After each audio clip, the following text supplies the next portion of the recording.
Because Mike, just as much as you can, what were you looking for on that last pair of inbounds and just kind of what broke down? I know the first one, the league gets the ball poked away, but. Well, they went to zone, and then when we went underneath out of bounds, we had a play for Miles to come off, because we knew that they would switch to big, and he didn't, he never came off. So, that, being said, we had our opportunities. We had a foul to give, which we talked about in the timeout, didn't give it. And so that was huge. I mean, you gotta make plays down the stretch, and I gotta get them to understand that. We missed a big front end of a 1-and-1. That could have put us back up 3 or 4. I mean, it's just the little things that we didn't execute coming down the home stretch. Ravi, then Tom. Coach, giving up 78 at home, just your level of concern or your thoughts on, just giving up that many points in a home game? Well, I mean, it was that type of game. I mean, they're a good offensive team, and I thought we did everything we were supposed to do to get back in the game, and we just didn't finish. With the foul to give and not give it is it's unacceptable, but hey, you can't go back and get it now. Tom and Daniel.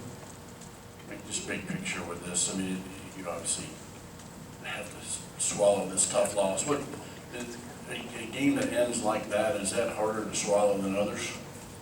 No, anytime you lose, it's tough to swallow. I don't like to lose at all. I mean, it's just my makeup. And I know those guys in the locker room, hey, I love them to death, and they don't like losing. But again, I gotta help them more. That's what I gotta do. Daniel and Mike. Yeah, Mike, when you started naming just the long list of things that went wrong late, I think you had 3 seniors out there. I'm sure you guys practiced that a lot. How surprised are you the execution kind of stumbled that way? Well, I mean, I'm not gonna say we executed to get back into the game. We on the free throw line with the 1-and-1 up to, I think, 20-something seconds on the clock. And then we just didn't get a key stop with the foul to give. The ball scrambled out, I mean, and the initial thrust of their offense, I thought we played it well, and then when the ball kind of spurted around, we just didn't get up and take the foul like we should have.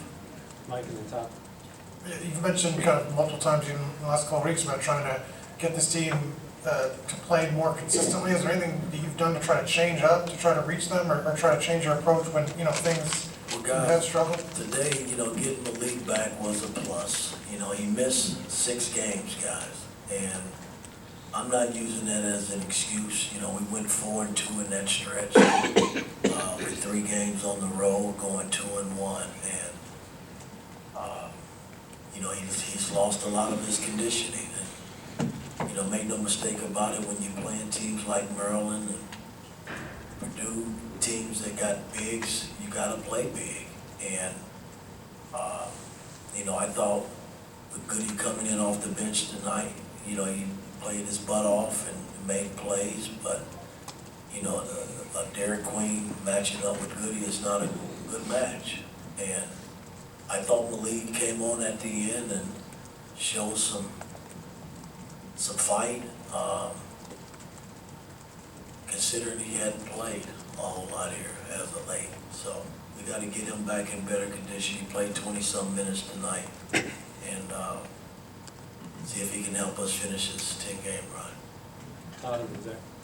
Mike, on the last inbounds, you swapped out McKenzie and Goody for Wheel and Ballo. Was there something you saw in what Maryland's set was to do that? Or also, was there, off the timeout, something you didn't see that caused you to not put them in at that point? Well, they went zone on our initial last timeout, and Malik tried to make the play on the baseline, anything to get a foul, and Derek made a good play on the ball and knock it out of bounds. But the play that we had coming underneath, we just didn't execute. Miles didn't come off, and he stayed there in the corner, and we didn't get much out of it. Zach and then Mike. Coach, now the second straight game that your opponent has gone hot from three-point range in the second half. What do you think that is a byproduct of? Again, I mean, if guys are shooting, a couple of times we lost guys, but there were a few times that we were right there. And obviously, you're not close enough if guys can just turn and shoot in your face and make them. And we just got to get better in that area and guard the three ball. You know, early on, we were pretty good in that area, and we had some skirmish there as well. Last question, Mike. Coach, you guys were up 5 with 3 minutes to go, and it seemed like the next few possessions got really late into the shot clock and didn't end up in good looks. Did you get what you wanted out of those? Were you trying to work clock, or what?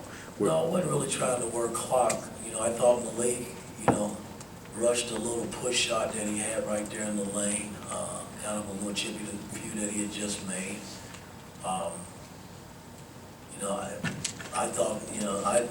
I thought we executed okay and got some good shots, but you still got to defend on the other end. I thought we gave up an easy layup to Reese, and I know Malik didn't want to foul out, and I get that.